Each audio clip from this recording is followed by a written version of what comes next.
আমার আরও একটি নতুন ভিডিওতে তোমাদের সকলকে স্বাগত জানাই। আজকে বানাচ্ছিলাম একটা ছোট্টখাট্টো চোকার। আমার মতো যারা ছোট্টখাট্টো মানুষ আছে তাদের জন্য এই চোকারগুলো বেস্ট। আজকে বানিয়েছিলাম একটা টিউলিপ ফুল, আর রঙটাও করেছিলাম পছন্দের মতো রং দিয়ে। এই টিউলিপ ফুলটাকে রং করার পর একটু হাইলাইট করেছিলাম এই গোল্ডেন কালারটা দিয়ে। এবার পুঁতি দিয়ে টার্সেলটা অ্যাটাচ করে নেব, তাহলেই আমার আজকের চোকার পুরোপুরিভাবে রেডি হয়ে যাবে।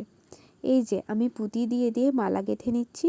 মালা গাঁথার পর যেভাবে আমি টার্সেল অ্যাটাচ করি সেভাবেই আমি টার্সেলটাকেও অ্যাটাচ করে নেব আঠা ও ক্লের সাহায্যে।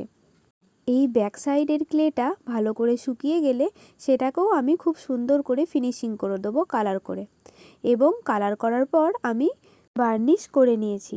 আর হ্যাঁ, বার্নিশ করার আগে কালারটা খুব সুন্দর করে শুকিয়ে নিতে হবে।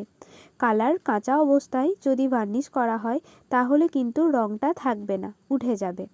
এই যে আমার তো টিউলিপ ফুল এখন পুরোপুরিভাবে সেজে উঠেছে। এবার তোমরা সবাই দেখে জানিও তো এই চোকারটি তোমাদের সবার কেমন লাগলো। আমার তো ছোট্টখাট্টো এই চোকারটা বেশ লেগেছে। আজকে তবে এই পর্যন্তই থাক, আজকে আসি।